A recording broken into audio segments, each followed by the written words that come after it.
Olá pessoal, então para nessa nota 1, eu vim aqui fazer um resumo de alguns assuntos abordados nesse primeiro módulo, né, nesse primeiro bimestre, e a gente começa aí falando um pouquinho, uma pitada, né, sobre a Revolução Industrial, que eu acho que foi a ação, né, no mundo que permitiu a gente chegar na era da tecnologia que nós estamos hoje, né. Então, o que eu tenho para falar para vocês aí? A Revolução Industrial, ela ocorreu na Inglaterra, né?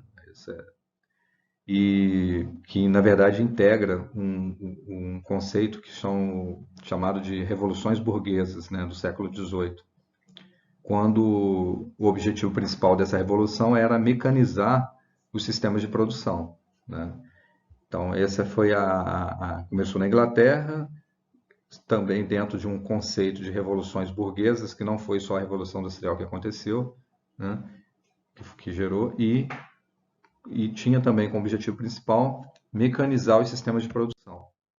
Então, só para a gente ver fazer uma rápida evolução de como era esse processo de produção, o homem começou basicamente com artesanato, né? Quando ele coloca aqui na característica da baixa Idade Média. Você não tinha divisão do trabalho nem especialização. Então, o artesanato era a atividade que era característica daquela época, né? Antecedente, obviamente, da indústria, né? Bem antecedente. Então, era uma produção totalmente manual, né? Que teve definida dentro do processo de desenvolvimento do capitalismo. E aí, a outra evolução, né, do artesanato é a manufatura. Então, a manufatura, o trabalhador já começava a ter uma especialização na área, né? Antes, qualquer um fazia artesanato. Agora, na manufatura, somente algumas determinadas pessoas poderiam ir até a máquina, operar aquela máquina, né? Aquele tear mecânico lá. E onde cada trabalhador realizava uma etapa na confecção de um produto. Então, você, na verdade, por isso que era a especialização do trabalho, era dividida, né? Então, a manufatura diferenciou do artesanato porque ele necessitava de uma máquina, né, caseira, que seja caseira e manual para poder produzir, né? O artesanato, basicamente, a pessoa só tinha as mãos para poder fazer, né? Era uma coisa realmente bem individualizada. Agora, já na manufatura, ele usava uma máquina e, através dessa máquina, com a especialização de cada função, né, dentro daquela empresa, né, que surgia, ele conseguia produzir lá uma quantidade até muito maior do que o que se produzia quando comparando com artesanato, né? E aí chega a maquinofatura. Então, a gente saiu da manufatura com esse conceito, a gente chegou no conceito de maquinofatura, onde a primeira fase, né, a gente conseguiu sair daquele tear mecânico que estava dentro de casa só e conseguimos ir para pequenos galpões, né, que começavam ali a surgir as primeiras indústrias.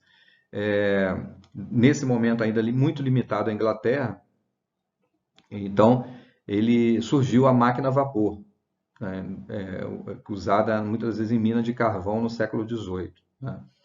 Depois nós tivemos a segunda fase, onde a industrialização se espalhou em outras regiões da Europa por conta do avanço da energia elétrica, utilização da energia elétrica.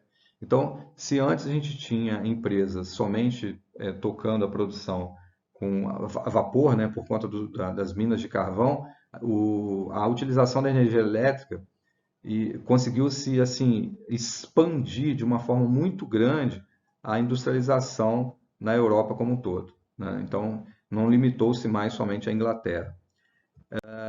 Então, assim, quando você coloca, na verdade, a industrialização acontecendo até em outros países também, e o uso da energia elétrica, e logo depois do petróleo, né, que na verdade fez uma eficiência muito grande de fonte de energia para as indústrias.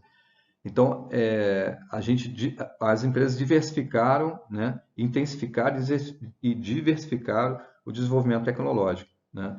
E aí, consequentemente, a busca de maiores lucros, né, em relação aos investimentos feitos naquela indústria.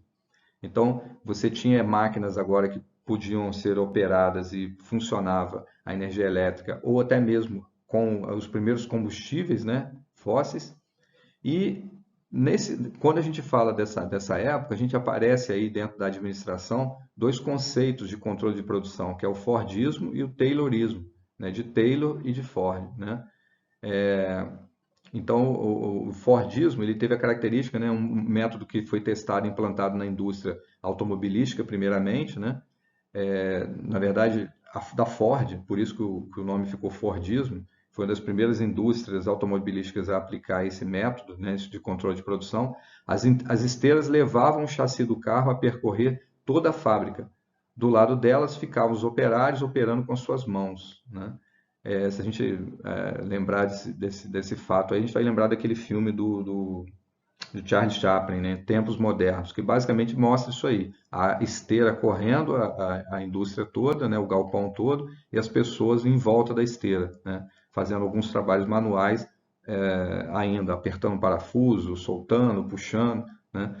Além disso, o Fordismo defendia o princípio de que a empresa deveria dedicar-se a apenas um produto, além de dominar as fontes de matéria-prima. Então você vê que se a gente parar para pensar nessa parte de toda a fábrica, né, de esteira, você ainda tem isso até hoje, né? Só que as pessoas, os operários foram substituídos e as mãos dos operários foram substituídas por robôs hoje em dia, né? Essa ideia do Fordismo ainda acontece até hoje, esse controle de produção pelo Fordismo acontece até hoje. E, e aí agora, uma coisa da época do Fordismo que não existe hoje é essa ideia de você dedicar somente apenas a um produto, né? Então a fábrica lá, e notem que nessa época do Fordismo o carro que era produzido era sempre do mesmo tipo e preto. Você não tinha nem possibilidade de variar, né, a cor do carro, né? Agora no Taylorismo, né, Taylor, o engenheiro norte-americano Frederick Wilson Taylor, visava buscar o aumento da produtividade, controlando os movimentos das máquinas e dos homens no processo de produção. Então, nota que assim, é uma evolução do outro, né? Complementa o outro. Um estava preocupado somente em produzir apenas um produto, né? Os operários ficavam manualmente em volta da esteira. Já entrou o Taylor, né? Pensando no aumento da produtividade, porque ele pensava em como melhorar o movimento das máquinas e dos homens no processo de produção. Então, ao invés de você ter o homem só em volta da esteira, você tinha agora máquinas também que se movimentavam, né? Ou até mesmo máquinas que até substituíam alguma sequência de homens, uma quantidade de homens que estavam na linha de produção, né? Então, realmente é uma evolução. Até hoje, né? Ou até hoje a gente vê essa teoria, né? Essas teorias e isso que aconteceu lá na Europa naquela época da Revolução Industrial, a gente vê acontecer até hoje. Essa teoria é a teoria básica da administração, né? E na terceira fase é que eles chamam de revolução tecnocientífica, né? Surgem conglomerados de indústrias e até o surgimento das multinacionais, conceito também que a gente tem até hoje.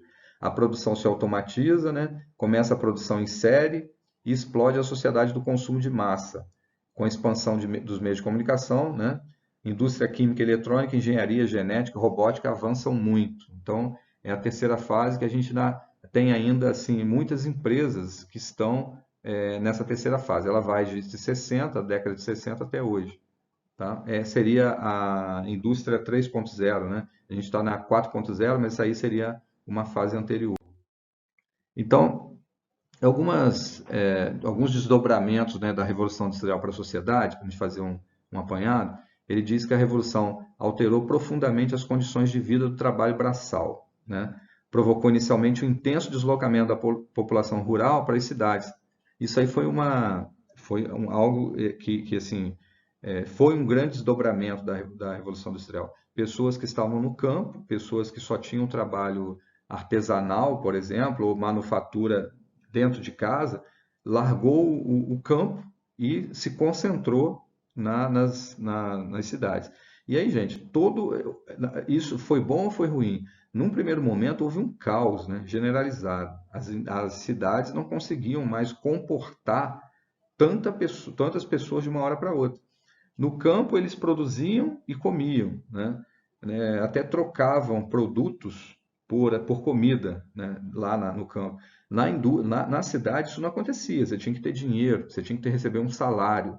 E aquele salário, muitas das vezes, não pagava as necessidades, né? Não supria as necessidades da família grande que saiu do campo e foi procurar uma, uma mudança, né? Talvez de vida para melhor e na verdade encontrou o pior naquele momento. Foi assim, foi algo muito complexo. Pessoas que trabalhavam 12, 14 horas por dia na frente de uma máquina, né? E aí entrou também o alcoolismo, pessoas que ficaram assim muito debilitadas mesmo, né? De tanto trabalho, de falta de comida, né? Coisas algo que eles tinham fartura, né?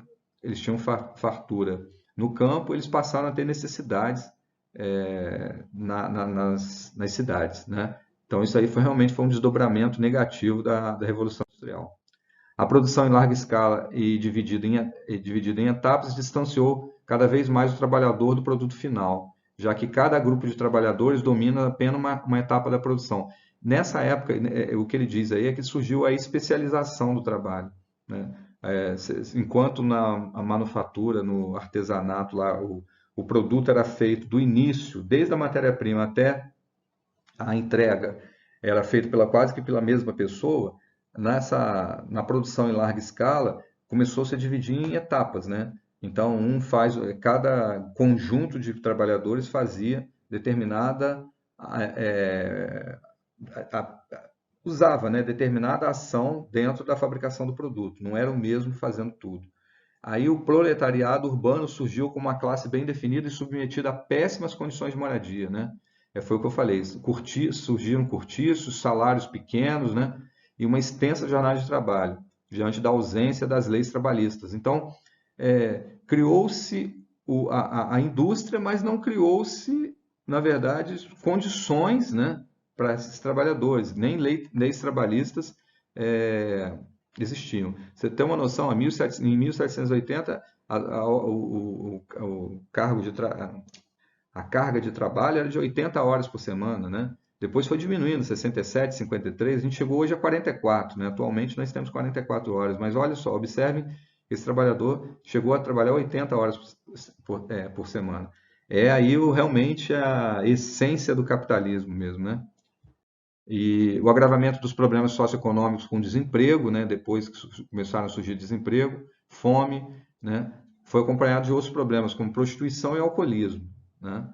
O barulho e a poluição passaram a fazer parte do cotidiano dos moradores nos centros urbanos.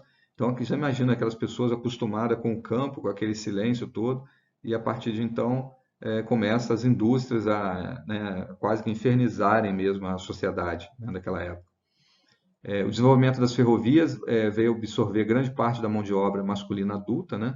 Provocando em escala crescente a utilização de mulheres e crianças como trabalhadores nas fábricas têxtil e nas minas.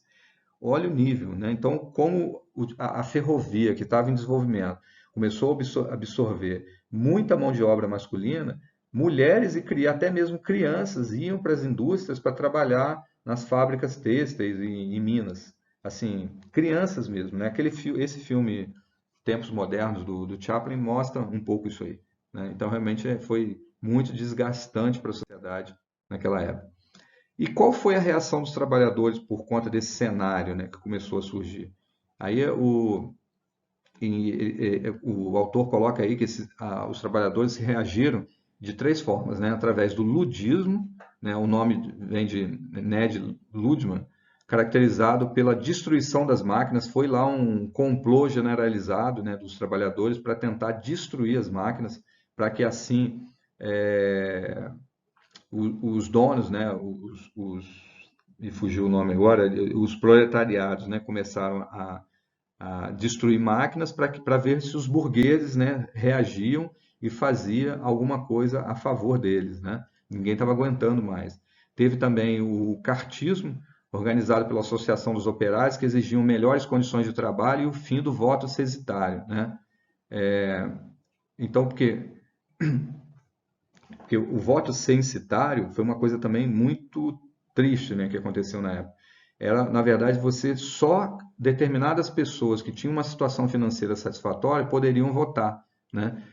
Ou os demais, né, ou até quem pagava imposto. As demais pessoas, o proletariado em geral, não era considerado, não tinha o direito de votar, né? Então, o cartismo foi organizado por mais uma associação dos aposentados para tentar extinguir esse voto censitário, né? Que não permitia realmente que os trabalhadores, num contexto geral, pudessem votar e pudessem escolher melhores condições para eles, né? Junto aos burgueses. E os trade unions, né? Associações de operários que evoluíram lentamente em suas reivindicações, que originou os sindicatos. Então, notem assim, tudo que a gente meio que conquista, que é conquista para a gente hoje, né, que a gente vê hoje como algo, né, que não teria como voltar atrás, não era assim no início, né? Então teve pessoas morrendo, pessoas lutando para que para que a gente tivesse alguns benefícios hoje quando se fala da indústria, né? Então, eu até coloquei aqui uma observação, uma conclusão, né? A Revolução Industrial estabeleceu a definitiva supremacia burguesa na ordem econômica, né? Ao mesmo tempo que acelerou o êxodo rural, êxodo, né? A saída do pessoal do campo para a cidade. O crescimento urbano e a formação da classe operária, inaugurava-se uma nova época na qual a política e a ideologia, a cultura gritavam entre dois polos, a burguesia industrial e o proletariado.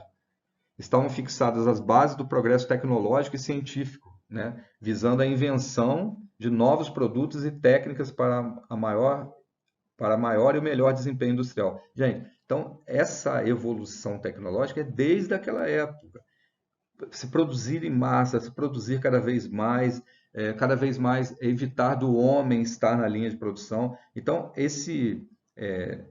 toda vez que você tinha que produzir um novo produto, você procurava uma técnica diferente ou uma tecnologia diferente que pudesse resolver, né, o problema desse novo produto que eu quero. Então, você vê que hoje é um telefone moderno que ele aparenta, ele traz tecnologias modernas para que ele possa ter um diferencial em relação ao seu concorrente. Os carros, né? Se você pensar, um automóvel leva um automóvel simples, um automóvel altamente tecnológico te leva para o mesmo lugar, né? Só, obviamente, o que é mais tecnológico te dá muito mais segurança, muito mais conforto, né? Então, você paga por isso. E abriram-se também as condições para o imperialismo colonialista e a luta de classes, né? Formando o conjunto das bases do mundo contemporâneo. Então, toda essa parte que envolve essa, essa busca, né, incessante do trabalhador por melhorias no seu trabalho e, consequentemente, para a sociedade, né? Então, dessa primeira parte ainda, uma pitada mesmo sobre a Revolução Industrial, foi assim bem sucinto, porque o material do bimestre, né, está bem completo. Isso aqui, então, é só mesmo um resumo do que a gente falou, ok? A gente continua à disposição.